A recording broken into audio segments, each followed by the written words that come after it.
प्रियो, आज मैं आपके बीच एक विशेष कहानी लेकर आया हूँ। बहुत समय पहले की बात है।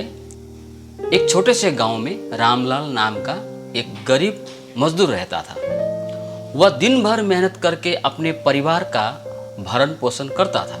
एक दिन रामलाल से मुलाकात करने के लिए एक आदमी आता है और कहता है, यहाँ से कुछ दूरी पर एक भव्य मंदिर बन रहा है, पर मजदूर की कमी पड़ गई है। क्या तुम उस काम पर आना चाहोगे? रामलाल ने हाँ में जवाब दिया और उसके साथ चल पड़ा। वहां पहुंचकर रामलाल ने देखा कि वहां सैकड़ों मजदूर काम कर रहे थे और सभी के सभी ईंटें उठाकर ले जा रहे थे। रामलाल ने सोचा, यह काम तो बड़ा साधारण है, बस ईंटों को उठानी है और रखना है। इसमें कोई आदर और सम्मान की बात तो है ही नहीं। लेकिन तभी उसने देखा कि एक बुजुर्ग मजदूर बड़े गर्व और मुस्कुराते हुए ईंटें रख रहा था। रामलाल ने आश्चर्य होकर उस बुजुर्ग मजदूर से पूछा, आप इतनी छोटी सी कार्य को खुशी से कर रहे हो? यह तो बड़ा थकाने वाला और साधारण काम है, फिर इस काम में कोई आदर सम्मान भी नहीं है।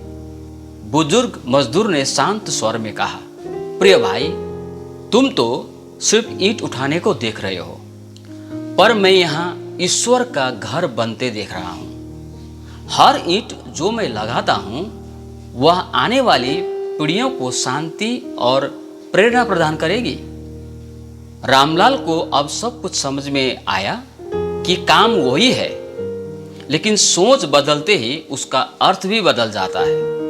उस दिन से रामलाल ने भी पूरे मन और खुशी के साथ काम करना आरंभ किया। धीरे धीरे उसके परिश्रम और सकारात्मक दृष्टिकोण ने उसे सभी का प्रिय बना दिया। प्रिय मित्रों, इस कहानी के द्वारा मैं आपको क्या कहना चाहता हूं। धर्मशास्त्र बाइबल में कुलुस्सियों के पत्र 3 अध्याय का 23 पद में इस प्रकार से लिखा हुआ है, तुम जो कुछ भी करो तन मन से करो और मनुष्यों को दिखाने के लिए नहीं, परंतु प्रभु के लिए कर रहे हो ऐसा समझकर करो।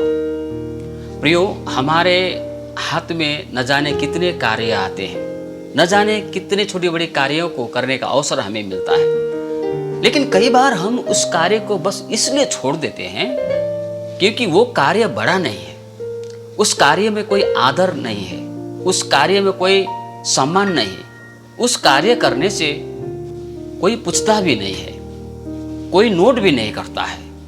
इसलिए हम बड़े बड़े कार्य और सम्मानित कार्य को ही करना चाहते हैं। परंतु जब हम किसी भी कार्य को धन के आधार पर, आदर सम्मान के आधार पर या इस प्रकार के कुछ पाने के आधार पर हम देखते हैं, सोचते हैं, तो मात्र एक काम है।